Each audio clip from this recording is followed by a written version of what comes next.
Hey guys, it's Sandeep from RevAtlas, and in this video we'll be taking a look at the Infinix Hot 8. This has just been announced at a price point of Rs 6,999 and we're going to be finding out whether it's worth its value or not. So before we get started, please make sure to subscribe and also like the video in case you end up enjoying it. And now, without much further ado, let's get started. So in the recent past, we have tried out some devices from Infinix which have been decent but not really great and not really worth recommending over the other competitors or the options in the market. But this Hot 8 seems to be a bit different, and please allow me to explain why. So to start things off, at a price point of Rs 6,999, the Hot 8 falls into the category of phones such as the Realme C1, which is a bit more expensive, and the Redmi 7A, which is a bit cheaper. So these two phones are great in their own respect. The 7A in particular is something I really like, particularly for the camera, because it features a higher end sensor that's usually not found in this price segment. So the Hot 8 also has something that's not generally found in this price segment, and that is the large screen. So both these phones that I mentioned, 7A and the C1, have smaller screens, but this has something that's much bigger and similar to what you would find on the Realme 5. So the Realme 5 is 3,000 rupees more expensive compared to this handset, and yet it features a practically identical screen, you can say. So that's what is the major plus point of this device, I feel, in a category where most people would be buying their first handset at this price point or the only handset at this price point. A larger screen would help them to consume content in a much better way and also play games, etc. And also for the other people who are buying it as their secondary device, perhaps this would also help, considering that it would give them a device that is more or less similar to their primary device in terms of the screen estate, battery life, etc. And of course you need a larger battery with a larger screen, and that's why this comes with a 5000 mAh battery compared to the 4000 odd offerings on the other devices in this particular price segment. So let's start with the screen itself now. So the screen is a 6.5 inch IPS panel. It has a 720p HD plus resolution, and it also has curved corners, as you can see, but it seems more like they have actually cut the corners with the bezels here. I'm not sure if it's an actual curved display, but still it works, and that's all that matters at the end. What they have done really well is that if you look at the upper left corner, you can see that there is an LED light. So this slit houses an LED light which is used for notifications and also as a front LED flash, and that's quite impressive. At the right, you also have a similar slit. It's a slightly darker slit, but it houses the sensors for the display and the proximity sensor, etc. And overall the display is pretty great for this price point. The colors are good, the sunlight legibility is good, sharpness is also pretty good. At 6,999 you really can't ask for more. Of course there is a difference compared to Realme 5, where Realme 5, having an identical screen size and very similar display, maybe they're using the same supplier, has smaller bezels, especially at the sides, and the chin is also smaller. But then again, considering price point, it's still okay. Of course you get L3 wideband, so you don't have HD streaming of content really, but again, at the price point, I don't think you can ask for more. In terms of design too, this is pretty nice. I mean, it doesn't feel too heavy considering that it has a 5000 mAh battery powering it, but the gradient finish also looks pretty good. It goes from a blue sort of glittery sort of effect all the way to black, and you can see the Hot logo also over here. And you can also get the triple camera setup at the back along with the fingerprint sensor too. Now, speaking of the fingerprint sensor, it is accurate but not really fast. It does take some time to unlock the phone. There is some latency when you actually press the finger on the sensor and for it to unlock, and the same goes for the face unlock feature also. It is accurate too and works in 360 degrees like some Xiaomi phones, but it too takes some time, and I hope that these software updates would sort of fix this latency. And speaking of the software, it comes with Android 9 Pie out of the box with XOS 5 on top. It has become better. It's a bit lighter than previous generations. There's still a lot of features. Some are useful, some are not quite useful. But then again, they have reduced the amount of bloatware on it, but I still feel that they can refine it and make it a bit better. In terms of performance, it has been fairly good so far, not seen much issue in terms of the overall usage, day-to-day cases, and even some multitasking. And the good thing is that this comes with 4 plus 64 GB out of the box, and that's more than what you get with the Redmi 7A, the C1, or even the Realme 5 to start off with. So Realme 5 at 9,999 comes with only 3 plus 32, and this comes with 4 plus 64 by default, and that's the only variant you can buy. So that is a good thing to start off with. And the processor is a Helio P22 chipset from MediaTek. not really ideal, and many people would automatically frown at the sound of a MediaTek chipset.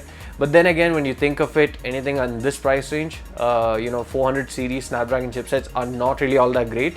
So you're not losing out on much, and the difference is negligible. But of course, maybe developer support and camera 2 API support, those are things that might influence your decision as well. So it's still decent. Performance has been good so far, not too bad and not too sluggish, but there is slight delay, especially in the camera app, which we did notice, and it's tangible as well. Now coming to the audio quality, the speaker is decently loud. Quality is also okay, not too great. I wouldn't give it any high marks in this particular segment. Or even coming to the headphone jack, the audio quality is better, but then again, nothing that makes it stand apart from the usual. In terms of the protection, this is plastic, the body is plastic, so I think it should hold well against drops and stuff like that. But in case you don't like it, you can also go for the bundle case. It's a quite quirky looking case and reminds me of the classmate notebooks that they had.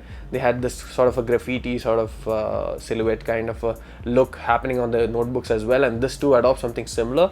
You can even feel it. It's actually kind of embossed onto this, and you can feel it.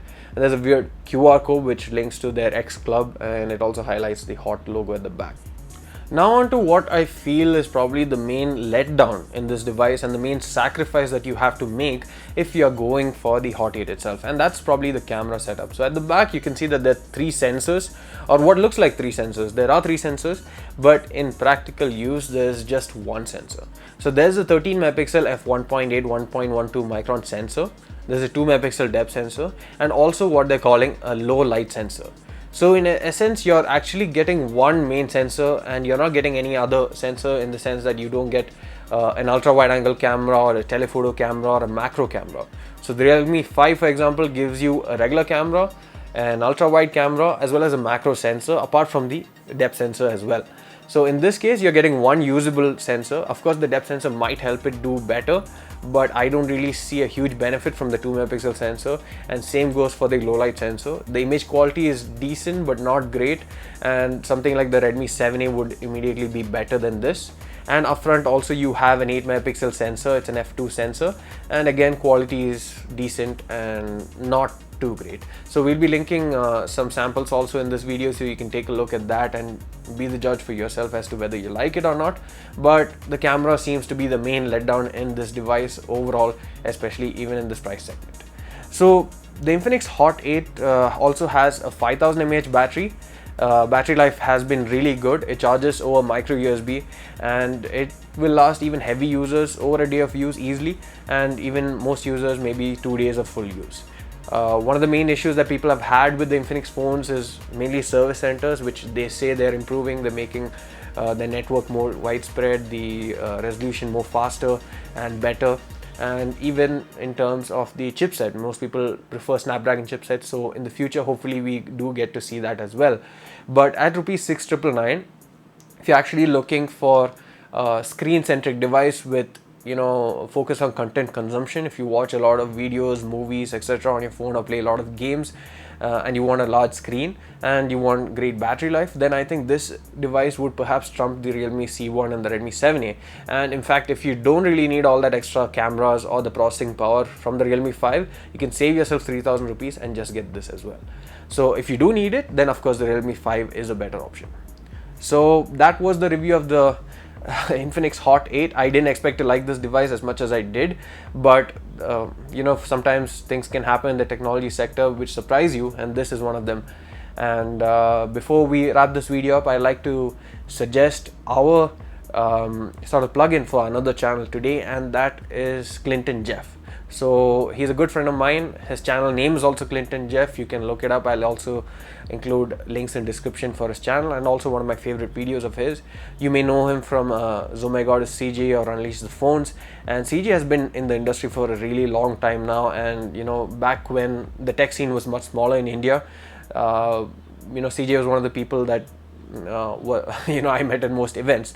And since then he has joined Xiaomi, he has joined Honor, and now he's back again as a tech blogger or YouTuber. And CJ has already done some amazing work since he has made his comeback as a YouTuber, and I do suggest you check him out. His content is quite different quite unique, and the perspective that he offers is also very valuable. So please do check him out. If you like this video, please do hit the subscribe button. See you again in the next one. And he has done some crazy work already in the short time that he has come back as a stint. In the short time that he has